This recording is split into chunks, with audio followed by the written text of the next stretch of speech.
Welcome once again to Lehto's Law. Here's Steve Lehto. Civil asset forfeiture is something we talk about quite a bit on this channel.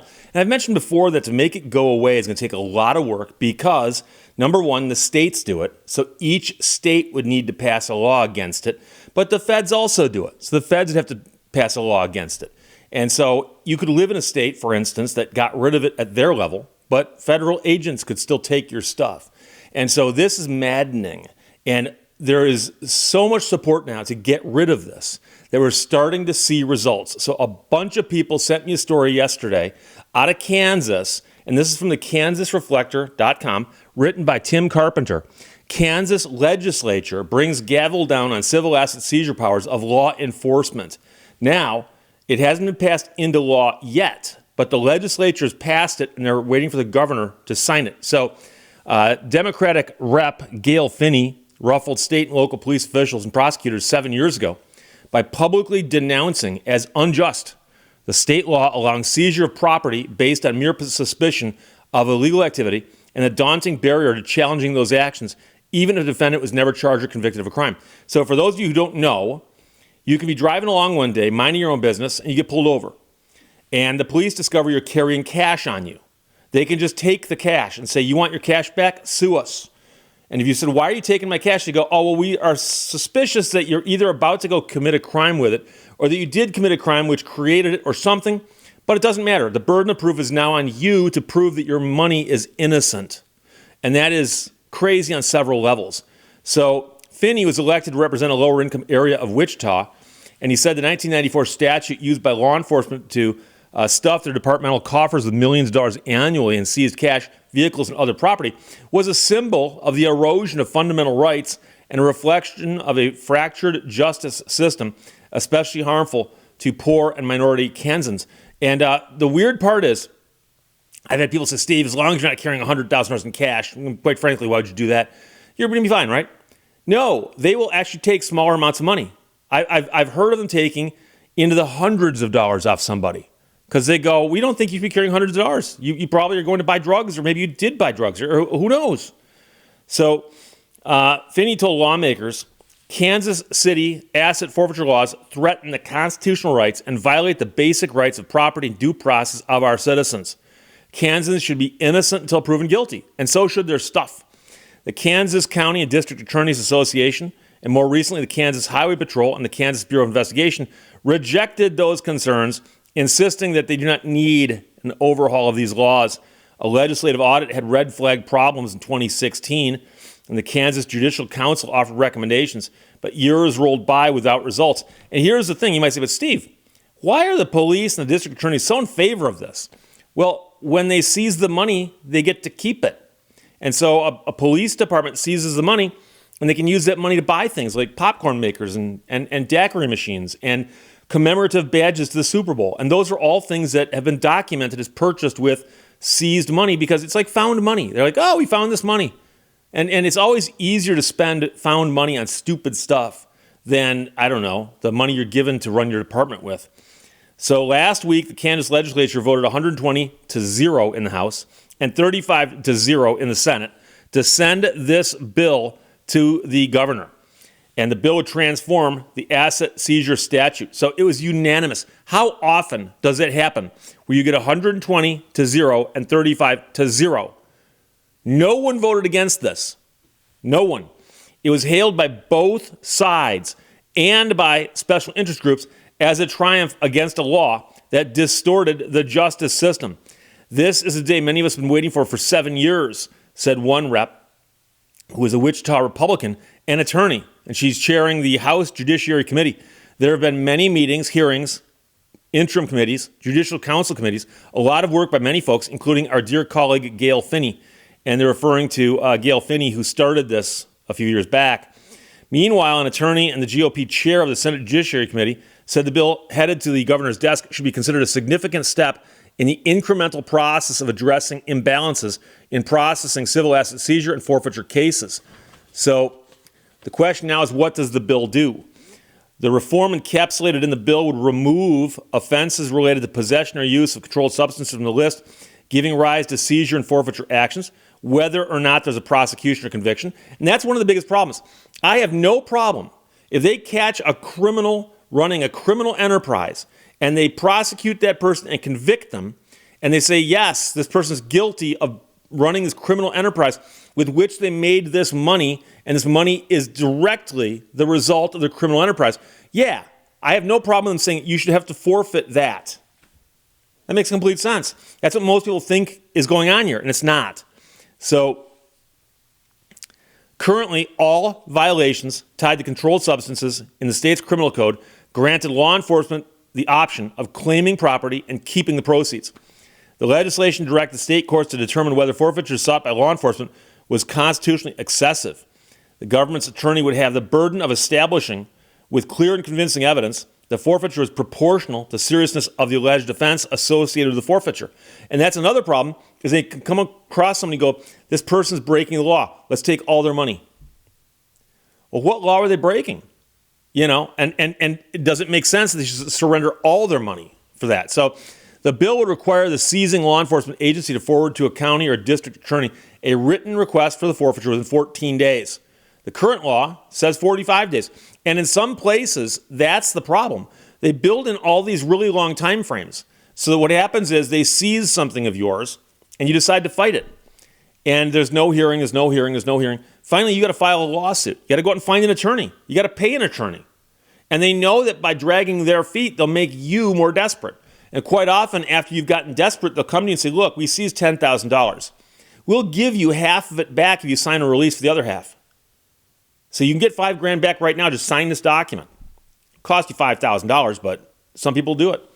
If a local prosecutor rejected the request, the law enforcement agency would have 14 days to seek intervention by a state law enforcement counsel or the Attorney General's office to defend the forfeiture action. If state assistance was declined, the seizing agency must return property to the owner within 30 days. The exception would be seized dangerous drugs or hazardous materials that would be destroyed rather than returned. And again, I don't think anybody's arguing with that, but the bill would prevent the seizing agency from requesting, inducing, or coercing a person who asserted rights as an owner or interest holder to waive in writing such property rights until forfeiture proceedings began. And again, that's what they often do. They'll say, look, we can go through this whole maze of legal stuff over here, or you can just sign this thing right here and split it with us. Significantly, the legislation limited the ability of local and state law enforcement agencies to pass seizure cases to federal authorities, a tactic that made it more difficult for owners to get their stuff back. And what happened there was, a lot of times, the locals will seize the money and say, we think it has to do with violation of a crime that could be federal. So they hand the money to a federal agency and say, it's seized. And the federal agency says, thank you very much. And then they take it. And then after a while, they give some of it back to the finding agency. But if you sue to get your money back, the local agency goes, we haven't got your money. The feds have got it. Go sue the feds. And it's one of those weird relationships that's developed over the years that the locals all know that the feds don't mind fighting these cases because they get so much money. And let's face it, the local police do the work, find the money, and hand it to the feds. And the agreement is basically, if we get sued, you'll defend it, right? Right. If we don't get sued, you'll split it with us, right? Right. So it's a scam. In the future, the bill would require an affidavit describing probable cause supporting forfeiture to be filed. The seizure proceedings could begin only after a state judge determined there was legal cause to believe the property was subject to forfeiture. The notice of a pending forfeiture action sent to the owner would have to include that affidavit. The measure would halt the discovery process and forfeiture actions during criminal proceedings alleging illegal conduct by the person who had property seized. In these cases, according to the bill, the existing preponderance of the evidence standard in terms of the burden of proof would be dropped. That's the lowest level of proof. Instead, future civil asset cases in Kansas would be based on clear and convincing evidence. This is the second level standard, with the highest being beyond a reasonable doubt. If a claimant prevailed against law enforcement agencies in a civil asset case, the extent that at least half the property's aggregate value is returned, the bill would require the court to order the seizing agency to pay the defendant reasonable attorney fees, interest from the date of seizure, and for any proceeds from a sale of seized property. I'm going to stop right there because that's the most important part of the bill. And I know people are going to go, Steve, you're just looking at it because attorneys are going to get paid, therefore somehow you have a vested interest in this. Number one, I'm not in Kansas, so that doesn't help me at all. But by allowing the recovery of attorney fees, I've mentioned this before, You're driving down the road, police pull you over. For whatever reason, they discover you got $10,000 in cash on you. They take it from you. So you go, okay, I'm going to call an attorney. That's wrong. You call an attorney and go, hey, I had $10,000 seized from you last night by the Michigan State Police. I was doing nothing wrong. In fact, I didn't even get a ticket. They just took my money. Highway robbery. What a lot of people think it is. And the attorney says, okay, we can file a lawsuit. Oh, what's that going to take? It's going to take probably about $10,000 in attorney fees.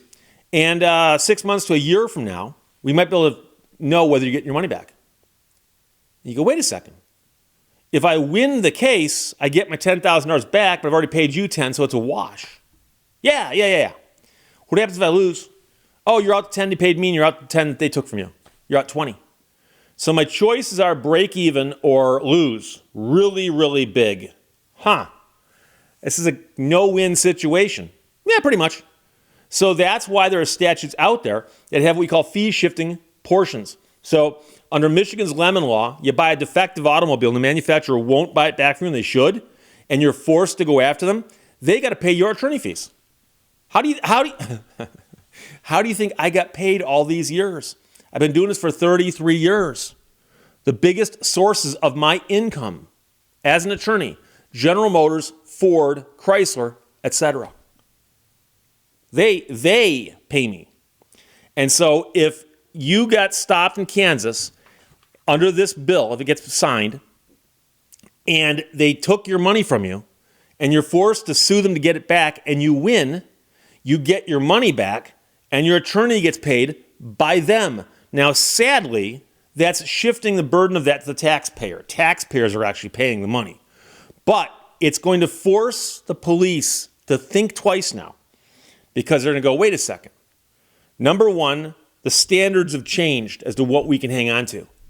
And number two, if we lose, we get hit with attorney fees and court costs and so on. And so I assure you that there are going to be some memos written when this bill gets signed. There's going to be some memos written by people in charge who are going to say, guys, you've got to change how you do the civil asset forfeiture, because we can't afford to be paying all these attorneys when we lose all these cases under the new standard. Okay? So the standard is changing as to what it takes them to keep your stuff. The time periods are shortened. They got to jump through more hoops and so on. And the key here is that if they lose, they got to pay your attorney fees, which means that the biggest hurdle you'd overcome before, which was paying your attorney, has been removed, because an attorney will look at a case and go, this is a good case, I'll take it. I'll take it on a contingency, meaning that I get paid if I win, I don't get paid if we don't. And that's what's going to happen. A lot of attorneys will take these cases, especially if there's a lot of money involved. So it's from the Kansas Reflector. The Kansas Legislature brings the gavel down on civil asset seizure powers of law enforcement. It has not yet been signed. Now, it very well could be that the governor is going to sign this the second it hits their desk. It's possible. But if I was in Kansas, and I'm not, but if I was in Kansas on Monday morning about 9:01 a.m., I'd fire off either an email or a phone call to the governor's office and just say, hey, just to let you know, I'm a voter and a resident of this great state, and I am in favor of this bill. Please sign it. It's about time. So this is good news. A lot of people sent it. Thank you very much. But KansasReflector.com ran that, and Tim Carpenter wrote it. Questions or comments? Put them below. Let's talk to you later. Bye-bye. Thank you for watching Lehto's Law. Problems are not stop signs, they are guidelines.